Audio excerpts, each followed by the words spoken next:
No. Thank you very much. Thank you very much. It's a pleasure to be with you today for your annual Congressional City Conference.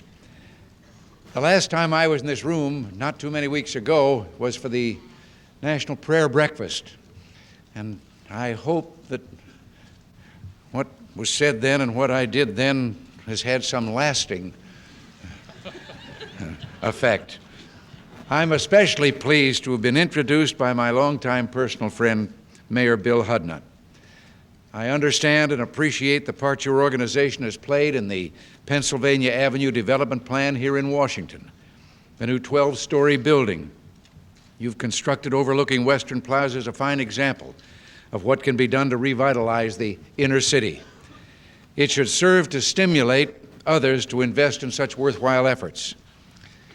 As you're well aware, rejuvenation of the American economy is the #1 priority of my administration.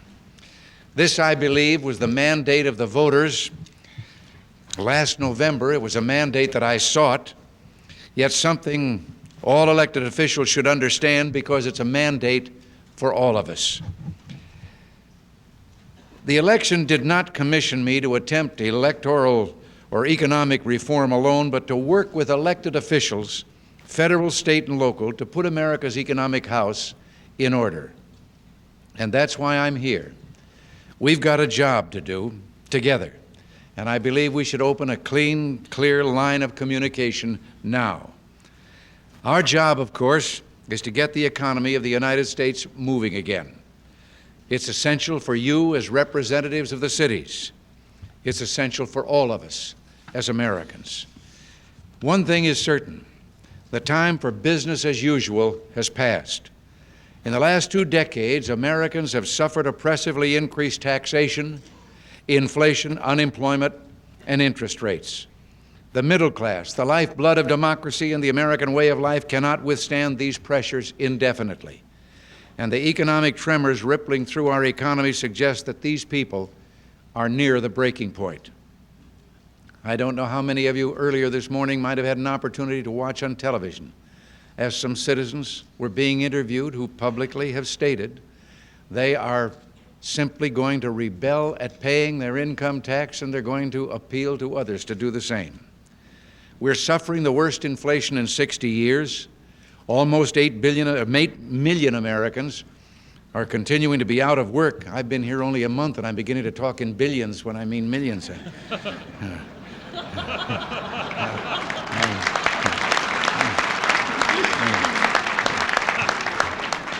Interest rates have climbed to an unprecedented 20%, with home mortgage rates at 15%, destroying for millions the dream of home ownership. Investment in industry is lagging behind our major competitors, with too much of the personal savings of our people flowing into non-productive inflation hedges instead of job-creating long-term investment or savings. Millions of Americans feel that for them the standard of living is actually going down, and it is. It's shocking and a depressing fact that after being adjusted for the continued cheapening of the dollar by inflation, the hourly earnings of American workers have dropped by 5% in the last 5 years. This is a complete reversal of the American experience and will have profound impact on the spirit of our people if something isn't done, and done quickly. And while our workers have been experiencing a decline in their standard of living, government has continued to spend money like there's no tomorrow. And come to think of it, that could be a self-fulfilling prophecy. In those same 5 years, those workers' taxes went up by 67%. Federal spending grew to 23% of the nation's gross national product, the highest peacetime share in our history. And the federal government has shown a deficit every year after 1969. In fiscal year 1980, that deficit was $59.6 billion, the second largest in history. And we face another deficit of similar magnitude in this year of fiscal 1981. Now, this kind of irresponsibility can't go on. What most federal officials have been afraid to admit is that federal spending has been for some time increasingly out of control. If left unchecked, the current situation would lead to a redoubling of the federal budget within 5 years. For a time, it's appeared that Congress had more solutions than the country had problems. Or put another way, I've said before that cures were developed for which there were no known diseases. Just conceiving of a program that might help someone somewhere was itself reason enough to pass a law and appropriate money. Eventually, with so many programs, safeguarding public funds became an impossible task. One government estimate suggested that between 1% and 10% of all spending on social programs was, and probably still is, being lost to fraud alone at a cost of up to $25 billion. When that cost, or the cost of waste, is added to that sum for fraud, the figures are even more appalling. Of course, spending isn't the only aspect of government that seems out of control. In the last decade, American business, and yes, local government, has had to deal with an avalanche of federal regulation. Between 1970 and 1979, expenditures for the major regulatory agencies quadrupled. The number of pages published annually in the Federal Register nearly tripled, and the number of pages in the Code of Federal Regulation increased by nearly 2/3. The cost of this has been staggering, an estimated $100 billion per year, and now I can say billion, is added onto the cost of everything we buy just to pay for the cost of federal regulations. And then there's the unseen cost, which is harder to calculate, but nonetheless devastating. Regulation tends to smother innovation, discourage new investment, increase labor costs, and reduce competition. This federal Goliath, unleashed and uncontrolled, brought us to the economic brink that is now confronting this nation. Too many officials appear to feel totally helpless in the face of the monumental task of restoring order to the federal government's economic policies. Perhaps no one had the clout to get the job done. Whatever the reason, we now have much work to do. Together, we can put our economic house in order again and regain control of this situation.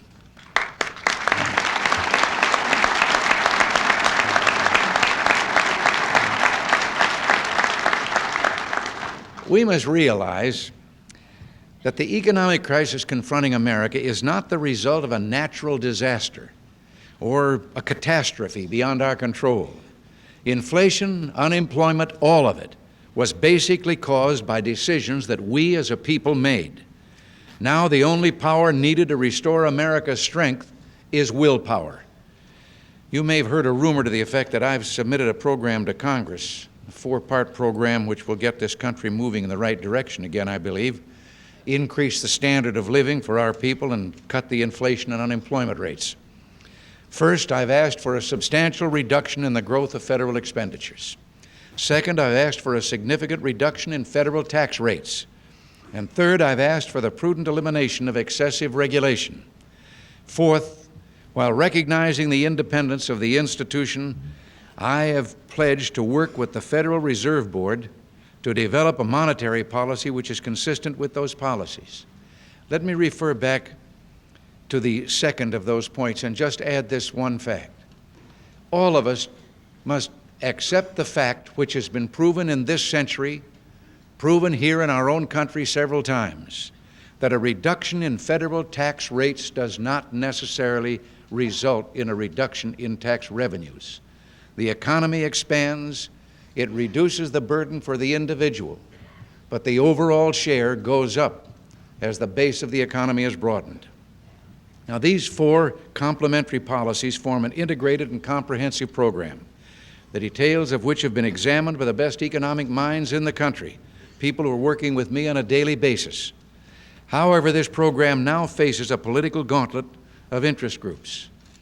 And may I say, I know that in many instances there's legitimate concern that some worthwhile program is now going to be unable to meet the purpose for which it was founded. And yet at the same time, I'm finding it increasingly difficult not to call some of the interest groups selfish interest groups, because we are not cutting at the muscle fiber of these programs. And this is where you come in. You're not only important because of the power you wield on Capitol Hill, but also because you're looking out for the interests of millions of citizens who inhabit the great urban areas of America. You and I have shared goals. We both want what is best for those who live in our cities, just as I'm sure we both want what is best for the people of this country wherever they reside. Now, I know that you, like all Americans, recognize the importance of getting our economic house in order. The plague of inflation and stagnation is brutalizing this country. I don't have to remind you of the effects on local government. The cost of every service you provide skyrockets, kind of economic upheaval. Unless something is done to turn the economy around, local governments will suffer right along with many other respected American institutions. On principle, we should never forget this. There is no better federal program than an expanding American economy. Even as our program for economic recovery awaits action by the Congress, we've already started to do what we can within the executive branch to cut back spending and regulation. The Office of Management and Budget is now putting together an interagency task force to vigorously attack waste and fraud. Highly motivated and expertly trained professionals will be appointed as inspectors general of the cabinet departments. We've suspended for 2 months the flood of last-minute rulemaking done by the previous administration so that we can look closely at it. We've eliminated the ineffective and counterproductive wage and price standards of the Council of Wage and Price Stability. We accelerated the decontrol of domestic oil. We have concentrated our efforts to enhance effectiveness of Paperwork Reduction Act of 1980.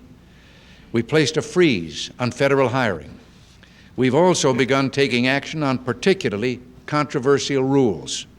For example, rules mandating extensive bilingual education programs, passive restraints in large cars, the unnecessary labeling of chemicals in the workplace, controls on garbage truck noise, and increased overtime payments for executives have been withdrawn or postponed. These actions alone are expected to save the American public and industry almost $1 billion annually. The administration will be reviewing a host of other regulations in the near future. Vice President Bush, who will be meeting with your executive committee this afternoon, is heading a special presidential task force to clear away many regulatory roadblocks, as many as possible. His role in our regulatory reform efforts should suggest the importance that we place on this issue. I'm aware that Bill Hudnut is circulating a questionnaire regarding regulatory relief, which will be presented to the Vice President and the Task Force on Regulatory Relief this afternoon. Now, all of this is being done to start us on the road toward recovery. What is important is that we begin. I'm sure we'll get there if we work together. Now, there are those who oppose almost everything in the economic program. They oppose the program, but for the most part, they offer no alternative. Well, hoping things will get better won't make it so. I've been told that some members of Congress disagree with my tax cut proposal. You know, it's been said that taxation is the art of plucking the feathers without killing the bird. It's time they realized the bird just doesn't have any feathers left. You know,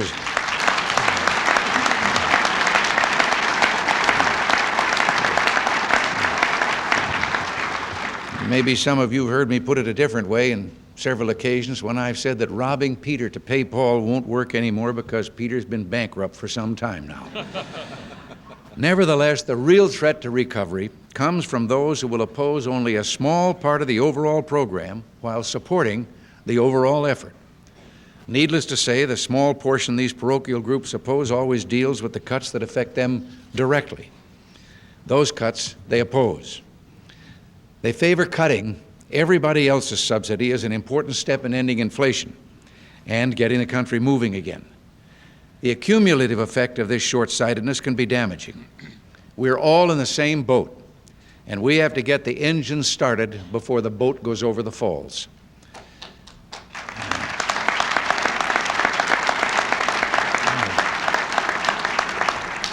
Now, we've tried to be as fair and even-handed in developing our package as was humanly possible. It's important to remember when someone says that the administration is planning to cut the budget, what we really means is we're planning to cut the growth in the fiscal year 82 budget from 16% to 7%. And even with our cuts, that 7% means that spending in fiscal year 82 will go up over fiscal year 1981 by about $40 billion. Within this restructuring that we've proposed, some programs are eliminated, but others are strengthened. And we did nothing to weaken the social safety net which protects the truly needy in this society. As a matter of fact, when we reformed welfare in California, we discovered that the really, truly deserving people that we were trying to help weren't helped as much as they should be helped simply because of excesses administratively, duplication, and people who were not truly needy. We had spread ourselves so thin that we didn't have the resources available to really take care of those with great need. Full retirement benefits for more than 31 million Social Security recipients will be continued along with an annual cost of living increase. The Medicare program will not be cut, nor will veterans' pensions nor supplemental income for the blind, aged, and disabled. The school lunch and breakfast programs will continue for the children of low-income families, as will nutrition and other special services for the aging. And yes, there will be no cut in Project Head Start or summer youth jobs. When considering these essential programs,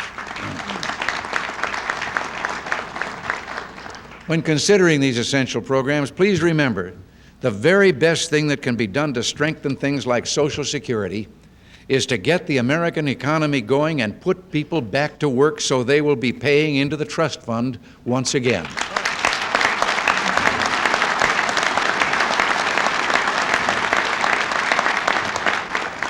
Now, I know there will be those who will charge that we're requiring sacrifices from the rest of the government, but not from the Defense Department. They'll suggest this proves we're not even-handed as we promised. Well, I would remind those of you who wish to get beyond the slogans to examine my appointment to the job of Secretary of Defense.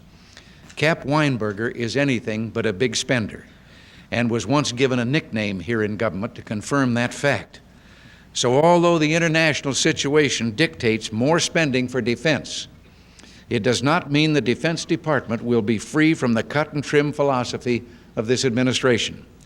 I can assure you that Cap is going to do a lot of trimming over there in defense to make sure the American taxpayer is getting more bang for every buck that is spent.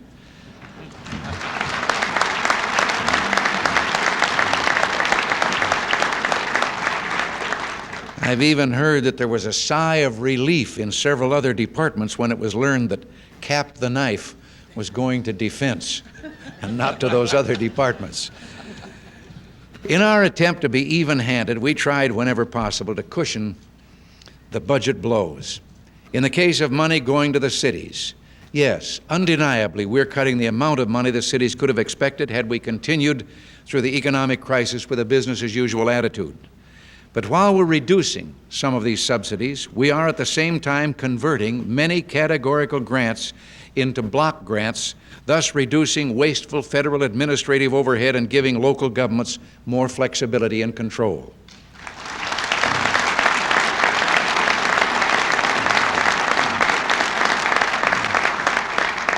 Now, corresponding to that, we're working to end duplication of federal programs and reforming those that are not cost-effective. Take, for example, the Urban Development Action Grants Program, UDAG. I want to let you all know that we've decided to preserve the UDAG function in the presidential program.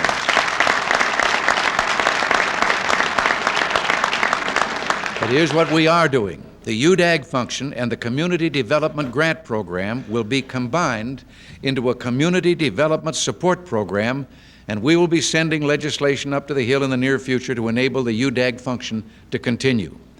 As I said, we will be funding this new community support function at a slightly smaller amount than before, but we will be providing greater flexibility and autonomy to localities which show the ability to run these programs effectively.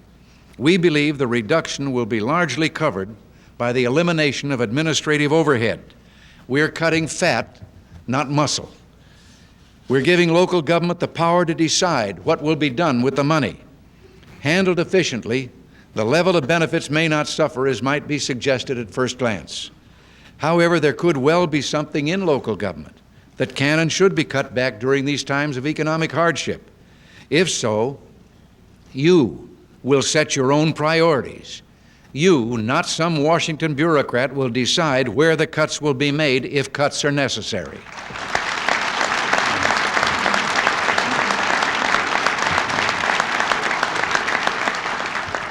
I know that accepting responsibility, especially for cutbacks, is not easy. But this package should be looked at by state and local governments as a great step toward not only getting America moving again, but toward restructuring the power system which led to the economic stagnation and urban deterioration. But for many of this country's major cities, economic stagnation is not a recent phenomenon. Interestingly, while power centralized in Washington, D.C., many great urban areas declined. I've always thought that Washington didn't have the same problems other cities did to a certain extent because they grabbed hold of the fastest growing industry in America. Many cities cannot even remember a time when they were economically healthy, but they were not always blighted with seemingly unsolvable problems. In the last century, American cities were shining examples of enterprise. They were places of optimism, where free men and women working together didn't know the meaning of the word impossible. Alexis de Tocqueville noted the vitality of American cities when touring this country in the 1830s. He observed, "Towns are like great meeting houses with all the inhabitants as members. In them the people wield immense influence over their magistrates and often carry their desires into execution without intermediaries." He described a land and a people which seem a far cry from those of today. But why? We're the same people. If we're not, what is different? Well, the answer to that is the increased intervention by federal authority. Only 50 years ago, Americans still felt they could accomplish anything, and they did. Today, the descendants of these pathfinders peer through a maze of government regulations and often give up even before they've tried. Local officials who once saw the local voters as boss now look to Washington, D.C. before considering a move. And what once was a federal helping hand is quickly turning into a mailed fist. Instead of assistance, the federal government is giving orders. They call them mandates. More often than not, the command comes from Washington, but few funds to implement the order can be found in the envelope. Mayor Koch of New York has detailed the problem of mandates better than anyone. Last year, he said his city was driven by 47 federal and state mandates with a total cost of $711 million in capital expenditures, $6.25 billion in expense budget dollars, and $1.66 billion in lost revenue. And people wonder why New York sings the blues. Not only are the funds not available to meet all these mandates, often the mandates themselves are impossible to fulfill. In Fairfax County, Virginia, for example, students come from 50 different language backgrounds, 15 of which are spoken by more than 20 students. Were it able to follow the former HHS guidelines, the county would incur the expense of sponsoring bilingual programs in 15 different languages, including Urdu, Hindi, and Laotian. Now, bilingual education, there is a need, but there is also a purpose that has been distorted again at the federal level. Where there are predominantly students speaking a foreign language at home, coming to school and being taught in English, and they fall behind or are unable to keep up in some subjects because of the lack of knowledge of the language, I think it is proper that we have teachers equipped who cannot get at them in their own language and understand why it is they don't get the answer to the problem and help them in that way. But it is absolutely wrong and against American concept to have a bilingual education program that is now openly, admittedly, dedicated to preserving their native language and never getting them adequate in English so they can go out into the job market and participate.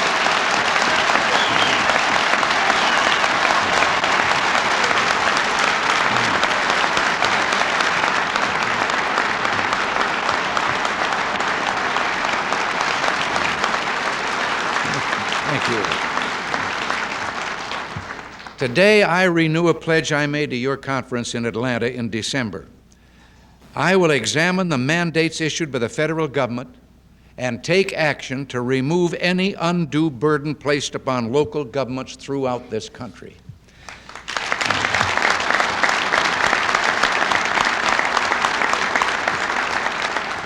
Centralization of power in the hands of the federal government didn't happen by accident. Over the years, local officials helped create this power flow by turning to the federal government for solutions to local problems. It appeared to be an easy way out, but now you're becoming more aware that to get a job done, the very last thing you should ask for is federal money. First, there are so many strings attached that federal projects take a lot longer to complete. And second, local money pays the bill anyway. Once the federal vacuum cleaner gets through with the pockets of the local taxpayers, there isn't enough spare change left to run local government.